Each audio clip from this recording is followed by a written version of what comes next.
Our next section is the coach slash trainer of the year for boxing. Guy number one, who do you have? All right, mine is a little special, and it's not because the fighter is is is is like top 10, you know, top rank top 10 by any means of the word, but my top trainer of the year has to go to Jake Paul's trainer, BJ Flores. You got to hear me out now, right? Like there was a whole bunch of really good trainers this year. You could have made the argument for Bevol's trainer. You could have made the argument for Lomachenko's trainer. You could have made the argument for anybody like uh you know professional level, world class level trainers. But I gotta give credit to where credit is due. You gotta hear me on this one. BJ Flores was the man who built Jake Paul, right? So he was the coach. He helped him create Jake Paul's style. And you know what? Even though the fighters that he faced you could consider old or washed, right, or retired, because he beat Ben Askren, knocked the dude out. He beat he beat Tyron Woodley twice, knocked him out, and then he beat Anderson Silva, technical knockout.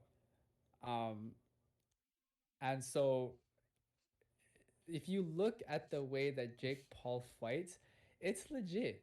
He has a really good fundamental basis of boxing. His jab is consistent.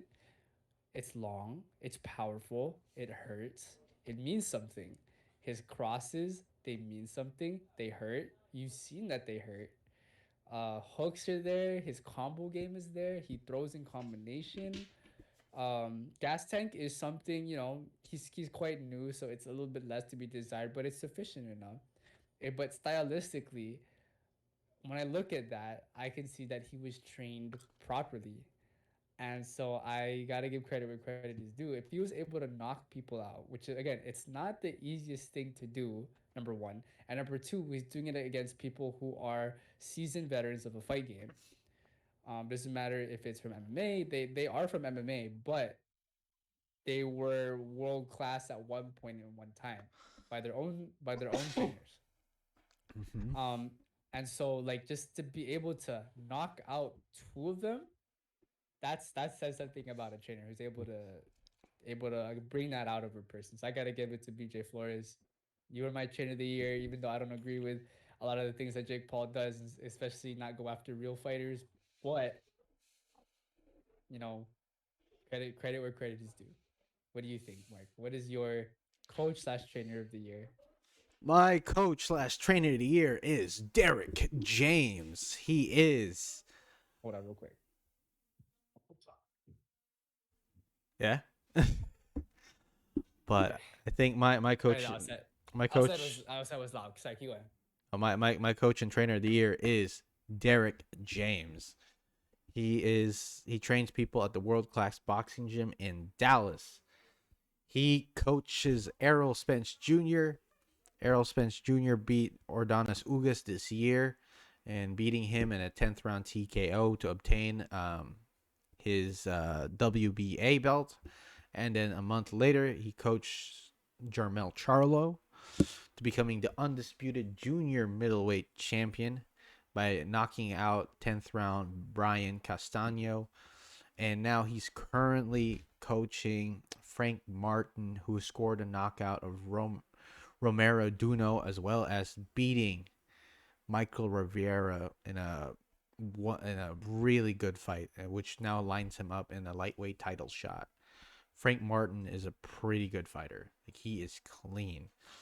Um, again, I think this is one of those coaches that has obtained a lot of success by coaching a ton of like world class fighters in his gym, and that to me is what qualifies you as the trainer slash coach of the year.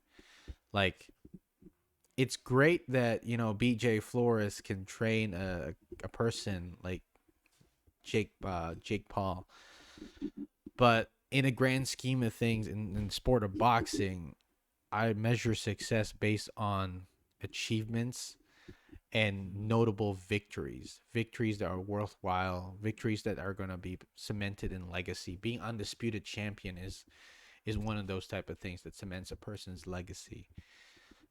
And having notable fighters in their stable and then training them and having all of them win and get victories and line them up for success is what I consider a really good, really great trainer. And I think Derek James is that. And I really hope, fingers crossed, that Anthony Joshua chooses him as his trainer. I really hope. Because Anthony Joshua is in the United States right now. He's going to every single boxing gym to find a trainer to really get him out of this rut. And I really hope it is Derek James. He does need that, yeah. Yeah. It's true. I believe Anthony Joshua has the potential to be on the number one spot again. I just think he needs the right mindset and motivation to do so. Yeah, I think that would come from a person like Derek James, Yeah, it's something that I'm hoping for because his style is very like you have to go get it. You have to go get the knockout. You have to really be dirty about it, which is something that I think Anthony Joshua is lacking. He with the type of body he has, he's a very nice man. When we see Mike Tyson with the body he had, we know he's going to knock you out. With Anthony Joshua, he's a nice guy. He's very friendly. He's very well spoken and eloquent. Doesn't match with the body he has, man. I know. It doesn't match. It really doesn't, dude. No, but I'll be honest. I believe that Derek James should win this award based on the accolades and the success all his fighters are getting in his gym. Like, it's ridiculous. Like, I'm hoping that Errol Spence and Terrence Crawford has their showdown so then he can get another undisputed champion in his stable. That's what I'm hoping for. But let us know what you guys think. Who is the boxing trainer of the year for you guys in the comment section below?